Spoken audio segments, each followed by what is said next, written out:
மத்திய கிழக்கினுடைய போர் 9வது நாளை எட்டியுள்ளது. இந்த நிலையில் பற்றி எறிந்து கொண்டிருக்கும் ஈரான், முடங்கி போயிருக்கும் வளைகுடா நாடுகள், அமெரிக்கா மற்றும் இஸ்ரேல் படைகள் ஈரான் மீது நடத்தி வரும் தாக்குதல் இன்று 9வது நாளை எட்டியுள்ளது. இந்த மோதல் இப்போது ஈரான் மற்றும் இஸ்ரேல் எல்லைகளை தாண்டி லெபனான், ஈராக் மற்றும் ஒட்டுமொத்த வளைகுடா பிராந்தியத்திற்கும் பரவி ஒரு பெரும் போராக உருவெடுத்துள்ளது. ஈரான் மீதான தாக்குதல்களை அமெரிக்காவும் இஸ்ரேலும் தீவிரப்படுத்தியுள்ளன. முதன்முறையாக ஈரானின் எரிபொருள் கிடங்குகள் மற்றும் எண்ணெய் சுத்திகரிப்பு நிலையங்களை குறிவைத்து தாக்குதல்கள் நடத்தப்பட்டுள்ளன. சனிக்கிழமை இரவு தெஹ்ரான் புறநகரில் உள்ள செஹ்ரான் எண்ணெய் கிடங்கில் மிகப்பெரிய தீ விபத்து ஏற்பட்டது. ஈரானிய ஆயுதப்படைகளுக்கு சொந்தமான எரிபொருள் தளங்களை தாக்கியதாக இஸ்ரேல் ராணுவம் ஒப்புக்கொண்டுள்ளது. பிப்ரவரி மாதம் 28 அன்று போர் தொடங்கியதிலிருந்து இதுவரை ஈரானில் குறைந்தது 1332 பேர் கொல்லப்பட்டுள்ளனர். தெற்கு ஈரானில் உள்ள ஒரு ஆரம்ப பள்ளி மீது நடத்தப்பட்ட தாக்குதலில் 160 பேர் கொல்லப்பட்டனர். இது ஒரு போர்க்குற்றமாக விசாரிக்கப்பட வேண்டும் என மனித உரிமைகள் கண்காணிப்பகம் வலியுறுத்தியுள்ளது. இந்த தாக்குதலை அமெரிக்கா நடத்தியிருக்கலாமே என நியூயார்க் டைம்ஸ் செய்தி வெளியிட்டுள்ளது. கொல்லப்பட்ட உச்சத்தலைவர் அயத்துல்லா அலி கமேனிக்கு அடுத்த வாரிசை தேர்ந்தெடுக்கும் பணி இறுதிக்கட்டத்தை எட்டியுள்ளதாக ஈரானின் நிபுணர்கள் குழு தெரிவிக்கிறது. இந்த நிலையில் ஈரானிய ஜனாதிபதி மசூத் செபஸ்கியான் அண்டை நாடுகளுடன் நல்லுறவை விரும்புவதாக கூறினாலும் வளைகுடா நாடுகள் மீது ஏவுகணை மற்றும் ட்ரோன் தாக்குதல்கள் தொடர்கிறது. பஹ்ரைனில் உள்ள கடல் நீரை குடிநீராக்கும் ஆலை மீது ஈரானிய ட்ரோன் தாக்குதல் நடத்தியதில் சேதம் ஏற்பட்டுள்ளது. முன்னதாக ஈரானின் கெஸ் தீவில் உள்ள குடிநீர் ஆலை மீது அமெரிக்கா தாக்கியதற்கு பதிலடியாக இது பார்க்கப்படுகிறது. அதேபோல குவைத்தில் நடந்த தாக்குதலில் 2 எல்லை பாதுகாப்பு வீரர்கள் கொல்லப்பட்டுள்ளனர். ஐக்கிய அரபு அமீரகத்தில் ஈரானிய தாக்குதலில் பலியானோர் எண்ணிக்கை 4ஆக உயர்வடைந்துள்ளது. வான்பரப்பு மூடப்பட்டிருந்த நிலையில் கட்டாரினுடைய ஹமாத் சர்வதேச விமான நிலையம் அவசரகால பாதைகள் மூலம் சேவைகளை தொடங்கியுள்ளது. லண்டன், பாரிஸ் போன்ற நகரங்களிலிருந்து சிறப்பு விமானங்கள் தோஹாவிற்கு பாதுகாப்பாக வந்து போகின்றன. அதே நேரம் ஈரானின் நிபந்தனையற்ற சரணடைதலை அறிவிக்க வேண்டுமென்ற அமெரிக்க ஜனாதிபதி டொனால்ட் ட்ரம்பினுடைய மீண்டும் வலியுறுத்தி இருக்கிறார். போர் இன்னும் சில காலம் நீடிக்கும் என்றும் இது அமெரிக்காவுக்கு சாதகமாக செல்வதாகவும் அவர் குறிப்பிட்டுள்ளார். ஹார்முஸ் ஜலசந்தி வழியாக போக்குவரத்து முடங்கியுள்ளதால் உலக சந்தையில் கச்சா எண்ணெய் விலை ஒரே வாரத்தில் 27% உயர்வடைந்துள்ளது. 2020 கோவிட் காலத்திற்கு பிறகு ஏற்பட்ட மிகப்பெரிய உயர்வாக இது கருதப்படுகிறது. அமெரிக்க வீரர்களின் மரணத்திற்கு பதிலடி கொடுப்போம் என அமெரிக்க பாதுகாப்பு செயலாளர் பீட் ஹக்செட் எச்சரித்துள்ளார். இதற்கிடையில் ஈரானின் செறிவூட்டப்பட்ட யுரேனியத்தை கைப்பற்ற சிறப்பு படைகளை அனுப்பும் திட்டத்தை அமெரிக்காவும் இஸ்ரேலும் ஆலோசித்து வருவதாக தகவல் வெளியாகியுள்ளது. பெய்ரூட் நகரின் மையப்பகுதியில் உள்ள ஒரு ஹோட்டல் மீது இஸ்ரேல் நடத்திய குண்டுவீச்சில் 4 பேர் கொல்லப்பட்டுள்ளனர். தெற்கு லெபனானின் கிராமங்களில் உள்ள மக்களை உடனடியாக வெளியேறுமாறு இஸ்ரேல் மிரட்டல் விடுத்துள்ளது.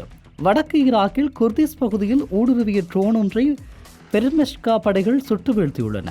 குர்திஸ் குழுக்களை போரில் ஈடுபடுத்த ட்ரம்ப் திட்டமிட்டிருந்தாலும் இப்போதைக்கு அது போரை மேலும் சிக்கலாக்கும் என்று அதை தவிர்த்து வருகிறார்.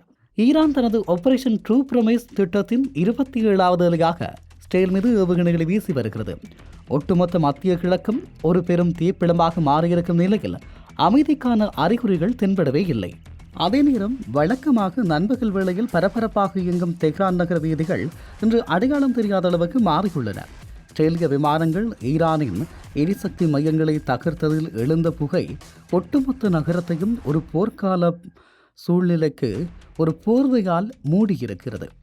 அந்த இடங்களில் இருக்கக்கூடிய பேராசிரியர் ஃபவாட் இசாதி என்பவர் இது தொடர்பாக விவரிக்கின்ற போது, இது ஒரு செயற்கையான நள்ளிரவு.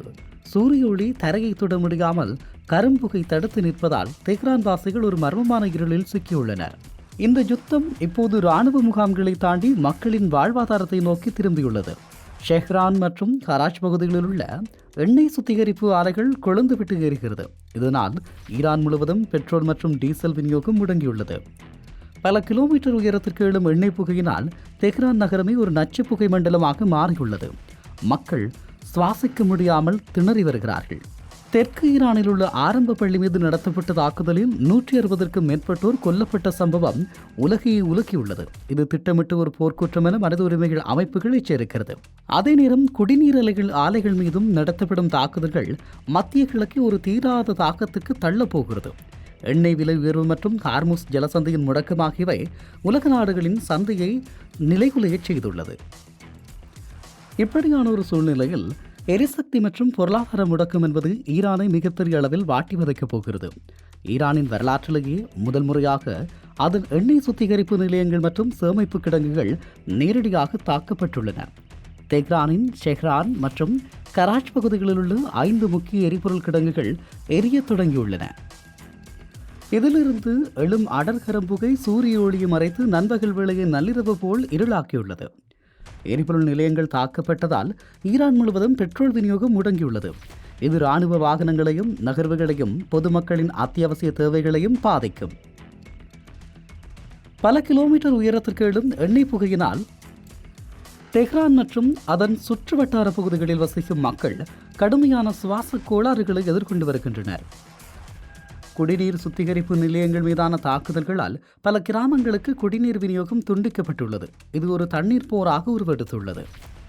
பிப்ரவரி 28 முதல் இதுவரை 1332 பேர் உயிரிழந்திருப்பதாக ஏற்கனவே தெரிவித்தோம். இதில் ஒரு ஆரம்ப பள்ளி மீது நடத்தப்பட்ட தாக்குதலே அதிக அளவில் பேசுபொருளாக மாறியிருக்கிறது. அதே நேரம் கார்மூஸ் ஜலசந்தி முடங்கியதால் ஈரானின் எண்ணெய் வயல்கள் எரிய தொடங்கியதாலும் உலக சந்தையில் கச்சா எண்ணெய் விலை ஒரே வாரத்தில் 27% உயர்வடைந்துள்ளது. ஏவுகணைகள் மற்றும் ட்ரோன்களின் நடமாட்டத்தால் வளைகுடா நாடுகளின் வான் பாதுகாப்பு பரப்புகள் இப்போது உலகளாவிய விமான போக்குவரத்தை நிலைகுலையச் செய்திருக்கிறது. சுருக்கமாக சொன்னால், இந்த வெடிப்புகள் ஈரானின் இராணுவ பலத்தை மட்டும் குறைக்காமல் அதன் பொருளாதார முதுகெலும்பையும் மக்களின் அன்றாட வாழ்வாதாரத்தையும் முழுமையாக சிதைத்துள்ளன. உண்மையில் இங்கே ஒரு கேள்வி எழுகிறது. எரியும் தெஹ்ரான் உலகப் போரினுடைய நுழைவாயிலா என்ற கேள்விதான். நண்பகலிலும் நள்ளிரவு இது வெறும் இயற்கை மாற்றமல்ல, ஒரு தேசத்தின் இதய துடிப்பை முடக்க நினைக்கும் நவீன யுத்தத்தின் கூரமுகம். ஈரானின் எரிசக்தி மையங்கள் சாம்பலாகி வருவதைப் போல உலக அமைதியும் மெல்ல மெல்ல கருகிக் கொண்டிருக்கிறது. பள்ளி குழந்தைகளின் மரணமும் குடிநீர் ஆலைகளின் மீதான தாக்குதலும் இந்த போரை மனிதநேயமற்ற ஒரு திசைக்கு இழுத்துச் சென்று விட்டது.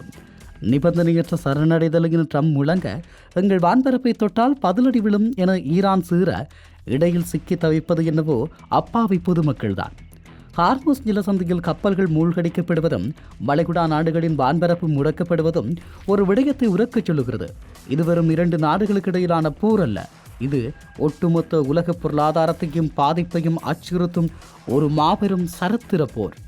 ஈரான் அடிபணியுமா, அல்லது இந்த புகைமண்டலம் உலகையே ஒரு மாபெரும் போருக்குள் இழுத்துச் செல்லுமா? காலத்தின் கையில் தான் பதில் இருக்கிறது.